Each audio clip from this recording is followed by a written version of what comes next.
In 2020, this video took the world by storm, especially kids. Don't worry, I'm not gonna play it. Cause love it or hate it, you've probably already heard it, or at least heard enough of it to know what I'm talking about. And believe it or not, that is not the first time Baby Shark has made waves on the internet. Though perhaps the last time wasn't quite the tsunami we saw in 2020. In 2007, Alexandra Müller uploaded a video of herself performing the German version of the song, Kleiner Hai. But it goes deeper than that. The song probably has its origins in the fire pits of summer camps, where camp counselors probably made it up based on the movie Jaws. The earliest versions usually detailed the gory events of a Soul Surfer-esque shark attack, and the dance would change based on which member of the shark family we were singing about, or how many limbs the unfortunate swimmer had left after the shark ate them one by one. Not exactly the same as the one in the children's video, as most consider dismemberment to be a rather inappropriate topic for children to sing about. How could Baby Shark be a nursery rhyme? Nursery rhymes, well, rhyme. And they were all made up like 300 years ago, right? I've never heard that little 3-note tune on one of those light-up toys that babies love. My parents and teachers didn't teach it to me. I've never seen it in a baby book the way I have Little Miss Muffet or Itsy Bitsy Spider. Until the video went viral, I hadn't even thought about that song in years, so why was I even thinking about it? Are you really surprised the answer is Wikipedia? I was wandering through the links, as you do, and came across one of my favorite kinds of pages, a list of nursery rhymes. Delightful! A chance to revisit all of those silly little folk songs I loved when I was little. And of course I had to know which one was the oldest, so I set it to order by approximate date of origin, with the newest first, of course, and wait.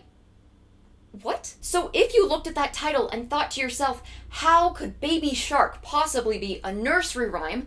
I had the same thought. This campfire song is not worthy to be on the list with Twinkle Twinkle Little Star and I'm a Little Teapot and My Bonnie Lies Over the Ocean. How could it ever compare? And then I thought to myself again, Rachel, don't be so closed-minded. Those nursery rhymes were once new too. They're folk songs, and as long as there are people, there will be folk culture. And there is no reason at all that nursery rhymes can't still be made up today. But Baby Shark just doesn't have the same vibes. But what if I only think that because I wasn't introduced to it at the same time as all those other nursery rhymes? So now I need answers. I need the definition of a nursery rhyme so I can decide whether or not Baby Shark qualifies. It's a children's song, and the children are our future.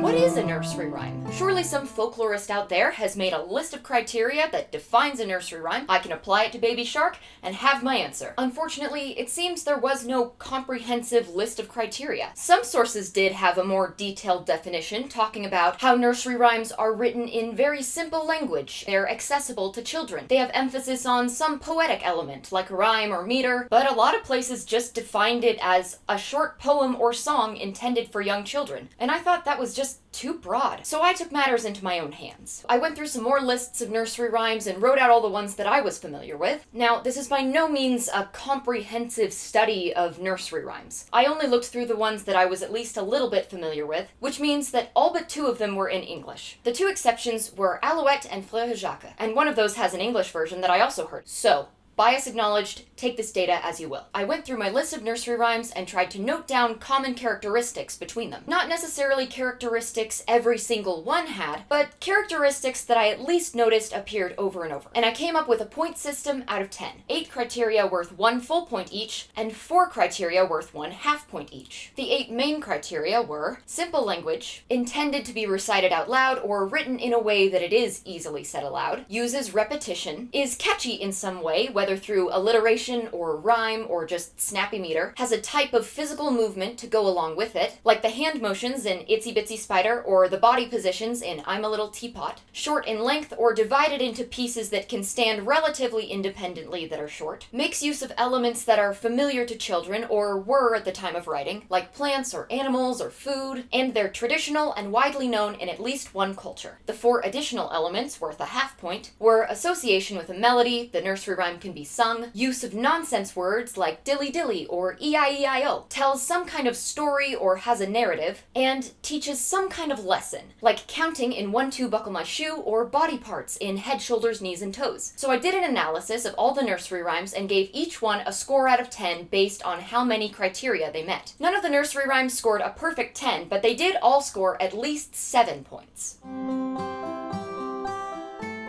100% scored at least 7 points, 97.3% scored at least 7.5 points, 73% scored at least 8 points, 25.7% scored at least 8.5 points, and 10.8% scored 9 points. The most common score by far was 8 out of 10, at almost double the next highest, which was 7.5, but only 0.03% scored that 7. So it seems that these characteristics are pretty common overall among the nursery rhymes in my list. So, moment of truth. We apply them to Baby Shark and see if it measures up. Is the language simple? Yes. Simpler than most of the nursery rhymes I analyzed. Each verse of Baby Shark has 2 or 3 different words total, so definitely simple. Is it easily said aloud? Yes. Like I said, the words are few and they're very short. Even the melody is exceptionally simple. I can see why it appealed so much to very young children. The hardest sounds to make in there are probably the R and the sh sounds. But the nursery rhymes in my list didn't seem to consider how difficult certain phonemes were either. Is it repetitive? Oh yes, it is very repetitive. Is it catchy? This one's actually a little bit tough. It doesn't really rhyme or make use of similar sounds between words, but the words are so few anyway that it hardly matters. And since it is so repetitive, it's kind of hard not to get it stuck in your head. It's stuck in my head right now. So I have to say yes. Not because of the particular elements of the words or the structure, but just because it is so simple. Does it have associated physical movement? As we demonstrated before, yes. Is it short or broken up into pieces that can stand independently? Yes, the verses are like 2 words long. Even if you only do the whole shark family part, it's still pretty easy to memorize, especially because in those verses, it's only like 1 word that's changing. Are the story elements familiar to children? Yes, sharks are not an obscure animal in the slightest, and quite popular among kids, most of whom can name at least some family members, and the other verses deal with swimming away from the shark. Even if you leave out the dismemberment parts, running away from a monster is one of the most common conflicts in stories, even ones meant for very young children. Is it traditional? Maybe not as traditional as some of the ones on the list, but even before the viral videos, it wasn't terribly obscure. It probably dates back to at least the 80s, and at this point has been sung by a couple of generations of summer campers. For the secondary criteria, is it associated with a melody? Yes, a very, very simple melody consisting of no more than 3 separate notes. But that is a melody. Does it use nonsense words? I'd say yes. The do-do-do-do-do-do aren't really words. I'm sorry, I promise that's the only time I'll sing any part of it. Does it teach a lesson? Yeah, I can see it. Names of family members at the very least. And finally, does it tell a story? Only if you at least sing to the verses about escaping from the shark attack. But kind of. Even if we ignore that one, tallying up the score, Baby Shark has the most nursery rhyme traits out of the 75 I analyzed. So, Baby Shark, I concede I was prejudiced. You are a nursery rhyme in my book.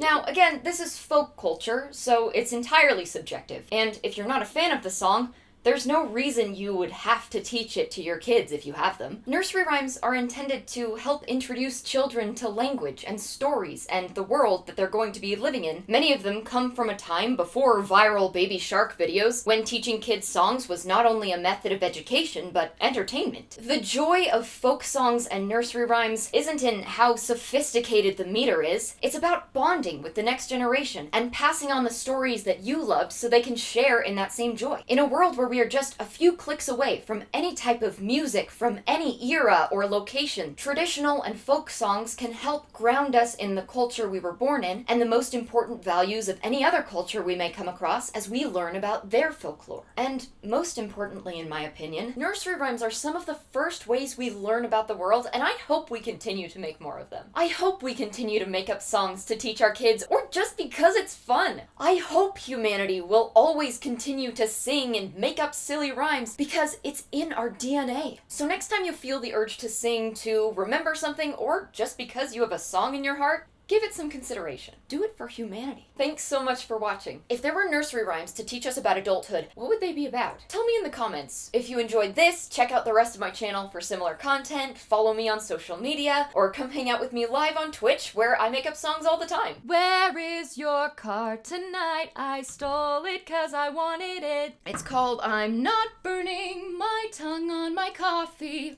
Give me your bus. Give me your bus. Stop the bus on the on-ramp. I didn't say they were good songs. I hope you have a wonderful day or night, whatever time it is for you. Stay safe, and I will see you soon. Blue, dilly, dilly, lavender green.